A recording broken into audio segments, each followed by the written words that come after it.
Noong 1990 sa Watford, England ay mayroong magaling na praise and worship team na kinabibilangan ni Matt Redman.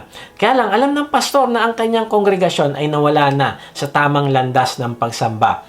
Kaya tinanong ng pastor, kapag pumasok ka sa pinto ng ating simbahan upang sumamba, ay anong dala mo bilang alay sa Diyos? Sabi ni Matt, ay nahiya sila sa kanilang sarili at natahimik. Nagkaroon din sila ng masusing pagsusuri sa kanilang puso. At dahil dito, ay nagkaroon siya ng bagong encounter sa Diyos na nagtulak para gumawa siya ng bagong kanta.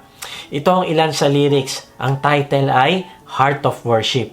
Ang sabi dito, when the music fades, all is stripped away, and I simply come, longing just to bring something that's of worth that will bless your heart.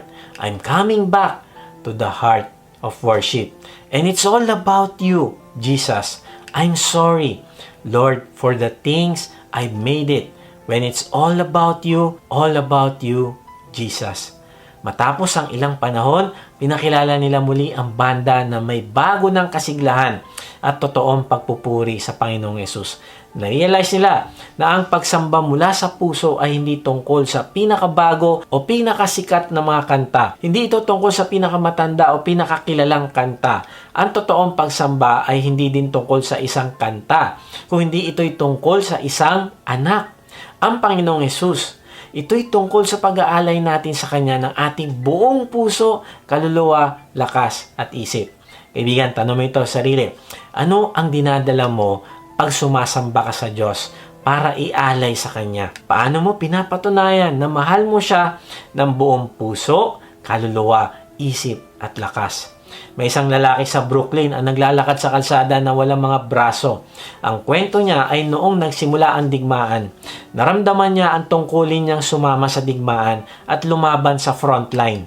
Siya ay nakatakda ng ikasal noong panahon na yon at habang siya ay nasa hukbo, madalas nagpapalitan sila ng sulat ng kanyang papakasalan. Pagkatapos ng laban sa ilang, ang kasintahan niyang dalaga ay nag-aabang sa darating na sulat mula sa kanyang kasintahan pero walang dumarating. Dumaan ng panahon, wala siyang natanggap na sulat. Hanggang sa bandang huli ay may dumating na sulat mula sa isang di kilalang tao. Sabi sa sulat ay, ako'y napinsala ng malubha, kaya't hindi na kita kayang suportahan. Mahal na mahal pa rin kita ng lubos pero pinapalaya na kita. Pagkabasa nito, yung babae ay hindi nagdalawang isip na sumakay sa tren upang puntahan ng hospital na pinagdala ng kanyang kasintahan. Nang makita niya ito ay agad itong niyakap at sinabi, hindi kita iiwan, aalagaan kita. Hindi tinanggihan ng binata ang pagmamahal ng kanyang kasintahan. Nagpakasal sila at wala nang mas masayang magkasintahan pa kaysa sa kanila. Alam mo, na-realize ko, ganun din ng Panginoong Yesus. Sinasabi niya na lumapit ka sa Kanya at aalagaan ka niya. Tatanggapin ka niya ngayon kahit anong kasalanan mo. At kapag sinuko mo ang iyong buhay sa Kanya, nanampalataya ka na siya ang nagbayad ng iyong kasalanan sa krus at tinanggap mo siya bilang iyong Panginoon at tagapagligtas, ay papasok siya at mananahan sa iyo sa pamamagitan ng banal na Espiritu. Sabi niya, hindi ka niya iiwanan at aalagaan ka niya. Kaibigan, hindi mo kayang mahalin ang Diyos hanggat hindi mo tinatanggap muna ang regalo niya sa iyong buhay na walang hanggan. Ito ang pinakadakilang pagpapakita niya ng pagmamahal sa iyo. Kahit nasan ka ngayon, ay ipahayag mo ang iyong pananampalataya sa Kanya sa pamamagitan ng panalangin. Sabihin mo ito sa Kanya, Panginoong Yesus, inaamin ko na ako po ay makasalanan. Patawarin niyo po ako. Nananampalataya po ako na ikaw ang nagbayad ng aking kasalanan sa krus. At ngayon nga, ibinubuksan ko na ang aking puso. Manahan ka at manguna sa aking buhay. Simula ngayon ay tatalikdan ko ng aking kasalanan. Tulungan mo po ako na lumago sa aking pagmamahal sa iyo. Tulungan mo din ako matutong magmahal sa iba gaya ng pagmamahal mo sa akin. Salamat sa buhay na walang hanggan na ibinigay mo sa akin. Amen.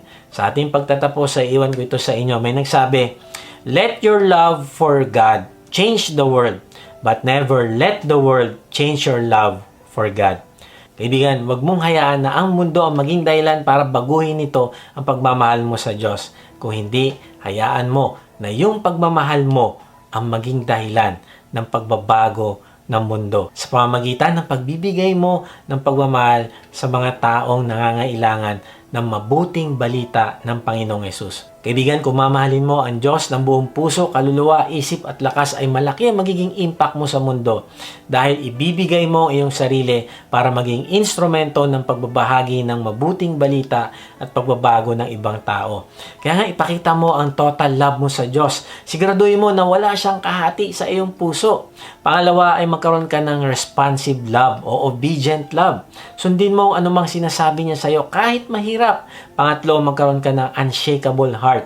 Huwag mo hayaang matinag ka ng pagsubok sa buhay. Kung hindi, patuloy kang magtiwala sa Diyos. At pang-apat, magkaroon ka ng exceeding love. Ito ay pagmamahal sa Diyos na lagpas sa kahit anong bagay o tao.